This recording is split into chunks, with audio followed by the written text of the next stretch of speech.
Foetal reduction అనేది ఎందుకు చేయవలసి వస్తుంది పేషెంట్లకి, దాంతో అడ్వాంటేజెస్ ఏంటి, డిసడ్వాంటేజెస్ అన్నది నేను ఒకసారి డీటెయిల్గా ఎక్స్ప్లెయిన్ చేస్తాను.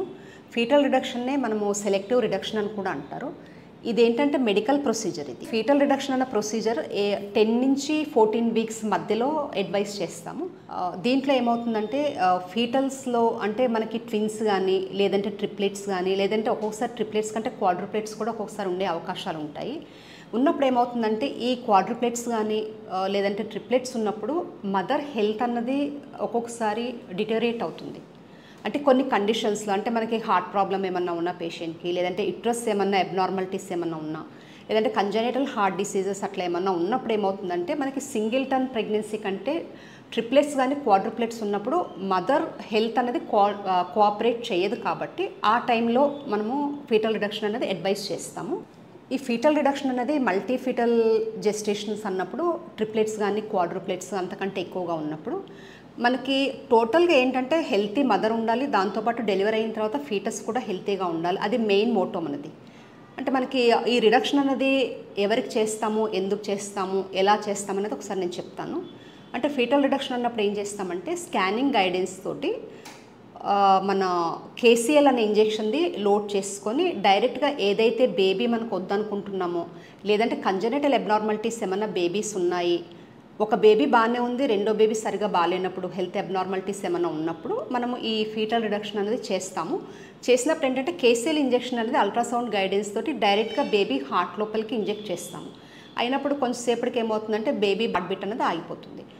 అంటే దాని తర్వాత జరిగే పరిణామాలు ఎలా ఉంటాయి అంటే మామూలుగా బేబీ అన్నది దానికది బాడీలో రీఅబ్జార్బ్ అన్న అయిపోతుంది. లేదు అన్నప్పుడు బేబీ వేరే నెక్స్ట్ బేబీ డెలివరీ అయినప్పుడు ఆ బేబీతో పాటు ఇది కూడా బేబీ అనేది స్పాంటేనియస్గా ఎక్స్పెల్ అయిపోతుంది.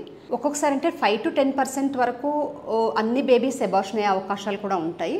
లేదంటే ఇన్ఫెక్షన్ కానీ, బ్లీడింగ్ కానీ, లేదంటే లీకింగ్ ఆఫ్ ద మెంబ్రెయిన్ ఇవన్నీ ఉండే అవకాశాలు కూడా ఉంటాయి. ఇది కూడా ఏంటంటే ఎమోషనల్గా మదర్ని కూడా అప్సెట్ చేస్తుంది. రిడక్షన్ అన్నది ఎప్పుడు మనం కన్సిడర్ చేస్తామంటే ట్రిప్లెట్స్ లేదా అంతకంటే ఎక్కువ ప్రెగ్నెన్సీస్ ఉన్నప్పుడు, అంటే అది మదర్కి కానీ లేదంటే బేబీస్కి ఇద్దరికి కూడా హెల్త్ మీద ఎఫెక్ట్ అవుతుంది కాబట్టి అదొక రీజన్ ఉంటుంది. సెకండ్, ఏమైనా ట్విన్ ప్రెగ్నెన్సీ ఉన్నప్పుడు ఒక బేబీ చాలా హెల్తీగా ఉంది, ఇంకొక బేబీ ఏమైనా కంజనైటల్ అబ్నార్మాలిటీస్ ఏమన్నా ఉన్నప్పుడు, అంటే మదర్ సైడ్ నుంచి రిస్క్ అన్నప్పుడు హైపర్ టెన్షన్ కానీ లేదంటే ఏమైనా కార్డియాక్ ప్రాబ్లమ్స్ కానీ యూట్రైన్ అబ్నార్మాలిటీస్ ఏమన్నా ఉన్నప్పుడు కూడా మనము ఈ ఫీటల్ రిడక్షన్ అన్నది అడ్వైస్ చేస్తాం. తన పేరు వాణి.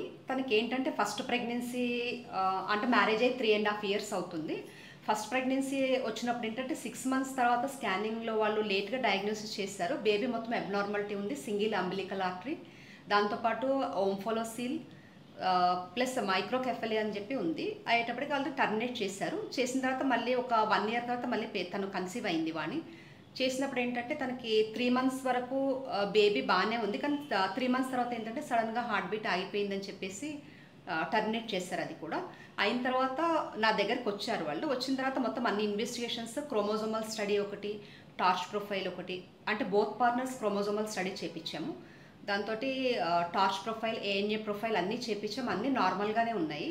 అయిన తర్వాత కూడా మళ్ళీ ఇంకొకసారి ప్రెగ్నెన్సీ వచ్చింది, కానీ 1.5 month తర్వాత ఏంటంటే జెస్టేషన్ శాక్ ఒకటే ఫామ్ అయింది, ఫీటల్ నోడ్ అన్నది రాలేదు. అంటే ఒక 1 week వెయిట్ చేసి ఇంజెక్షన్స్ అవన్నీ ఇచ్చాము, కానీ అయినా కానీ ఫామ్ కాలేదు. అయిన తర్వాత తనకి మినిమం ఫోలిక్ యాసిడ్ ఒకటి, ఎకోస్ప్రిన్ మీద ఒక 3 months వెయిట్ చేసిన తర్వాత స్పాంటేనియస్గా తనకు తనే కన్సీవ్ అయింది. కన్సీవ్ అయిన తర్వాత ఏంటంటే దీంట్లో ట్విన్ ప్రెగ్నెన్సీ వచ్చింది. ట్విన్ ప్రెగ్నెన్సీలో స్కానింగ్ చేసినప్పుడు 1.5 month అప్పుడు ట్విన్ ప్రెగ్నెన్సీ చూసాము. అయిన తర్వాత 3rd month వరకు వచ్చేటప్పటికి మళ్ళీ ఒకసారి స్కానింగ్ చేసేటప్పటికి బేబీ కొంచెం అబ్నార్మల్గా అనిపించింది. ఒక 1 week వెయిట్ చేసి 12 weeks ఎన్టీ స్కాన్ చేసినప్పుడు ఏంటంటే దాంట్లో ఒక బేబీ మొత్తం కంజనైటల్ అబ్నార్మాలిటీ ఉంది అన్నప్పుడు ఏంటంటే థొరాక్స్ అనేది చిన్నగా ఉండి లోపల ఏవైతే ఇంటెస్టైన్స్ కానీ లివర్ కానీ ఇవన్నీ ఏమైందంటే అమ్నియోటిక్ శాక్లోకి ఇట్లా పుల్ అయిపోయి దాంట్లో ఏంటంటే జస్ట్ ఒక మెంబ్రెయిన్ తోటి ఒకటి కవర్ చేస్తుంది. దాంతోపాటు హెడ్ దగ్గర, నెక్ దగ్గర, థొరాక్స్ దగ్గర, థొరాక్స్ వరకు ఏంటంటే మొత్తం ఎడిమా అన్నది ఫామ్ అయిపోయింది.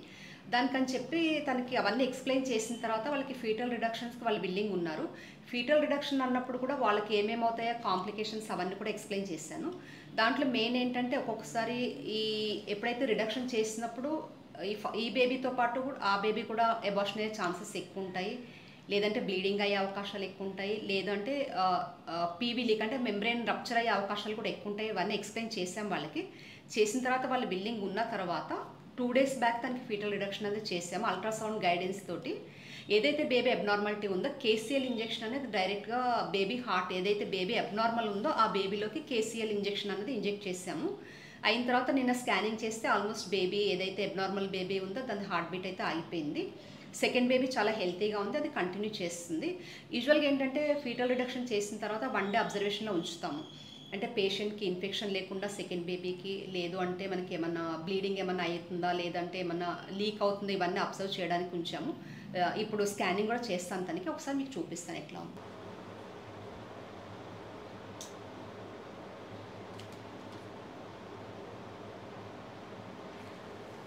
ఇది బేబీ ఫస్ట్ బేబీ ఫీటస్ లోపల ఇదంతా అబ్నార్మాలిటీస్, మొత్తం ఇదంతా ఎడిమా అంటే ఆల్మోస్ట్ మనకి హెడ్ దగ్గర, నెక్ దగ్గర, థొరాక్స్ వరకు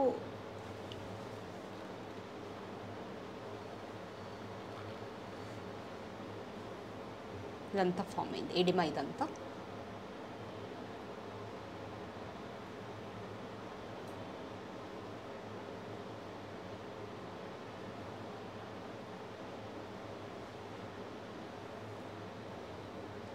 సెకండ్ బేబీ హార్ట్ బీట్ ఏదైతే కేసీఎల్ ఇంజెక్షన్ ఇచ్చామో హార్ట్ బీట్ అన్నది లేదు. ఇవన్నీ బేబీ ఇంటెస్టైన్స్, ఇవన్నీ అమ్నియోటిక్ ఫ్లూయిడ్లోకి కనబడి, దీన్ని ఓంఫోలోసిల్ అంటారు. ఇది క్లియర్గా intestines. This are first baby.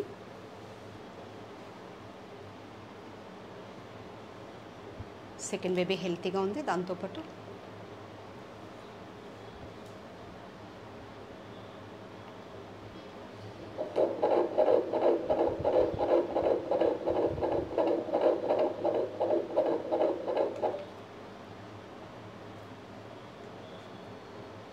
Baby heart beat 173.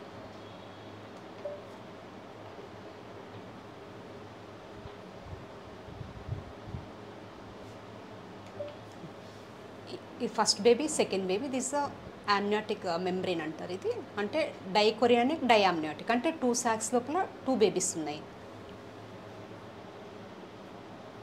యూజువల్గా ఫీటల్ రిడక్షన్ అనేది ఎందుకు అడ్వైస్ చేస్తామంటే అంటే హెల్తీ, అంటే మెయిన్ మోటో ఏంటంటే హెల్తీ మదర్ హెల్తీ బేబీ. అంటే మనకి సింగిల్టన్ ఉన్నప్పుడు, ట్విన్స్ ఉన్నప్పుడు కంటే క్వాడ్రుపుల్ ట్రిప్లెట్ ఉన్నప్పుడు మదర్కి కాంప్లికేషన్స్ ప్లస్ బేబీకి కాంప్లికేషన్స్ ఎక్కువగా ఉంటాయి. ప్లస్ కంజనైటల్ అబ్నార్మాలిటీస్ ఉన్న బేబీతో పాటు ఏమవుతుందంటే మనకి ఈ బేబీ కూడా ఉన్నప్పుడు, హెల్తీ బేబీ కూడా ఉన్నప్పుడు ఈ బేబీ కూడా కాంప్లికేషన్స్ వచ్చే అవకాశాలు ఎక్కువగా ఉంటాయి. కాబట్టి మనము యూజువల్గా రిడక్షన్ అనేది అడ్వైస్ చేస్తాము.